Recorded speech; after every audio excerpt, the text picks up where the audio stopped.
But if you do your research and do your due diligence, you can actually figure out that exact messaging that needs to get in front of that audience.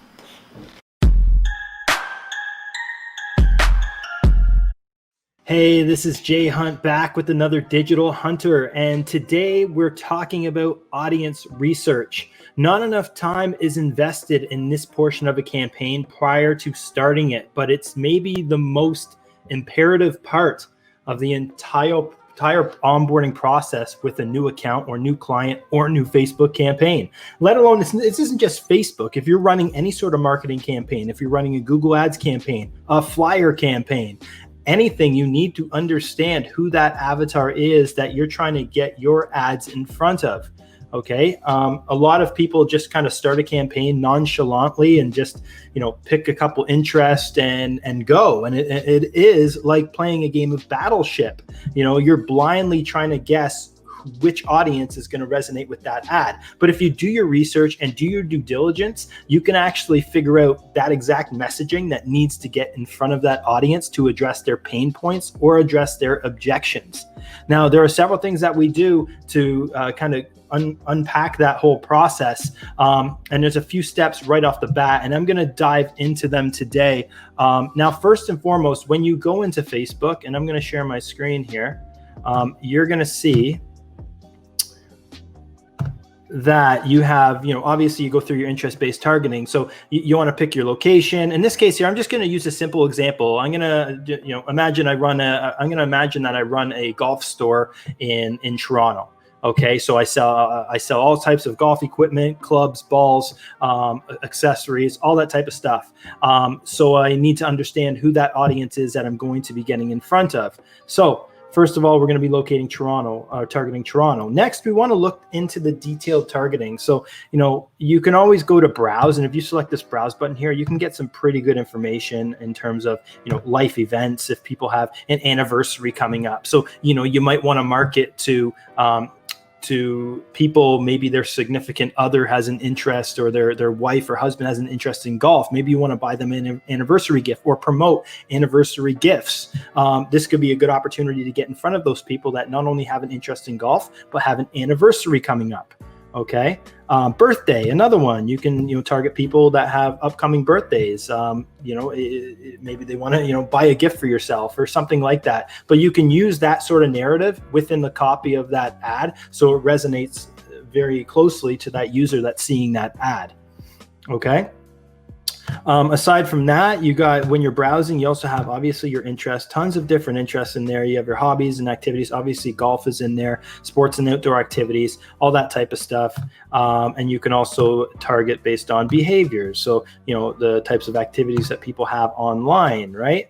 Have they made payments over Facebook in the last 30 days?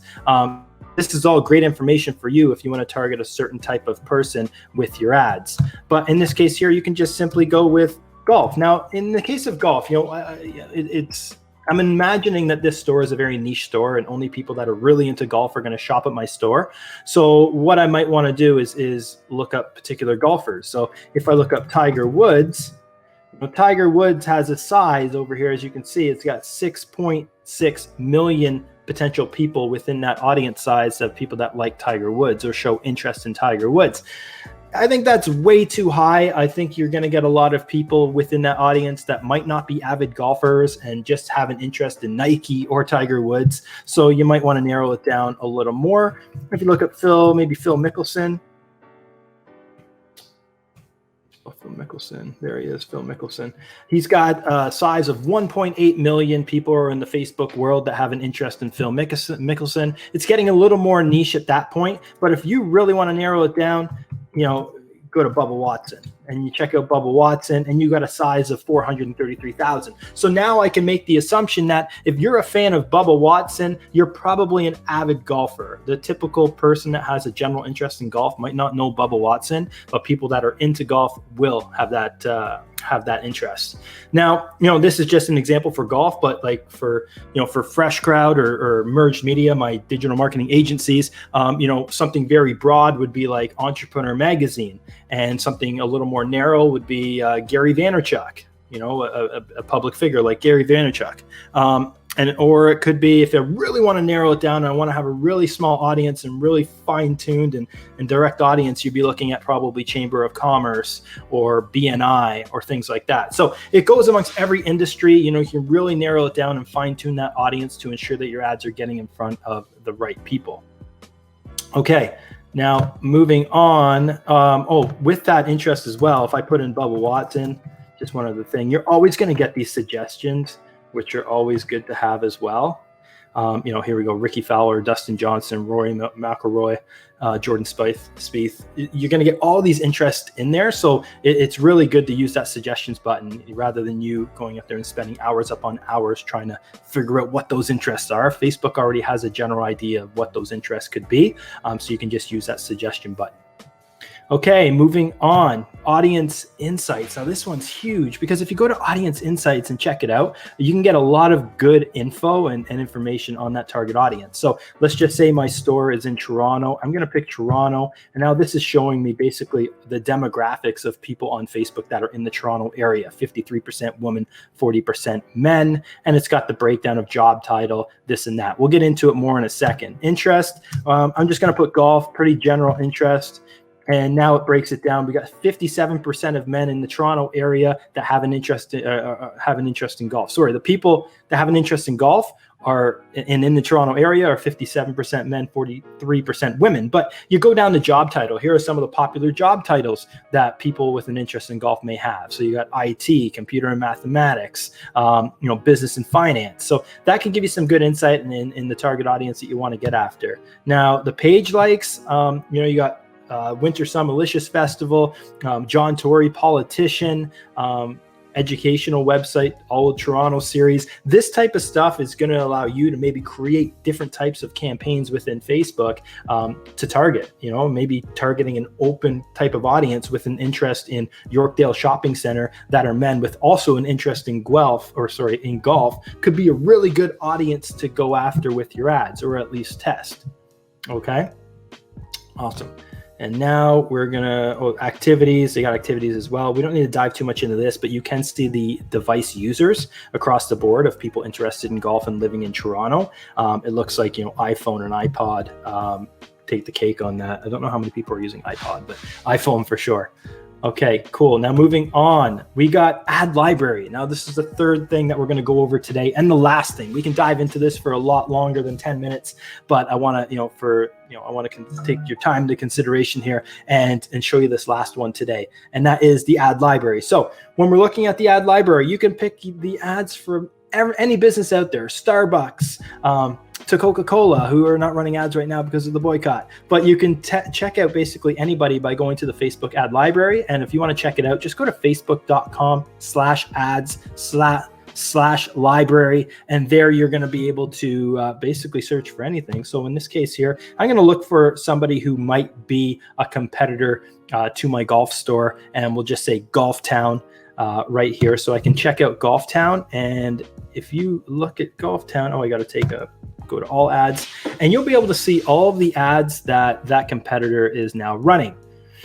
Now, I love to look at this, especially prior to starting a campaign, because I can look at an ad here and be like, okay, this ad, it looks good. It's been running since August 6th. They just launched it. Very text heavy, but we can't make the assumption that ad is working, but at least we gain insight into some of the copy that they're using in their ads. If you're not familiar with a specific industry, this is a great way to kind of gain some knowledge and insight into using some text that maybe a competitor might be running, or use something similar to it. Okay, but what I'm really interested in is scrolling down and seeing some of the ads that have been running for a while. So, Golf Town's running these ads here since July 22nd. So, you're looking at a couple weeks. You can make the assumption that, if somebody's savvy and on top of their digital marketing, they're going to be optimizing their campaign. So if you see an ad's been running for a while, it's safe to say it's working, and why not replicate what they're doing in your own ads, right? So, or something similar to it. So that gives you some good insight. Other people have already done the testing for you, right? So use that to your advantage. Awesome. And then from there, and you can even easily access this page straight from somebody's Facebook page. Just go to that page transparency section on that page, and you'll get all the information on the ads that business might be running. Okay. And then lastly, if you want to understand what kind of copy to use within your ads, a great source that we use would be checking out Google reviews or any sort of review site. This is going to give you a lot of insight into what the customers are saying about your competitor, and this will help you kind of fuel that ad copy. If there's certain pain points, like let's just go down here and grab an example. This person here, CF, poor customer service. I went into this store 15 minutes to close to quickly look for some equipment and was greeted by a young man rudely telling me that it was 5:45 and to hurry up. Well, there's a pain point. And if that's a recurring theme throughout a lot of these lower one-star reviews, then use that to fuel your ad copy and be like, hey, this is the best customer service. So you're looking for good customer service and somebody that's going to give you a hands-on sort of experience with choosing those golf clubs, then come to my store. That type of copy can really hit that sort of a pain point that people are experiencing with the competition. Okay. And use the 5 stars to your advantage too. So let's just grab a 5-star. Store takes pandemic procedures very seriously. Shout out to Stephanie, who is very thorough in wiping down the fitting room.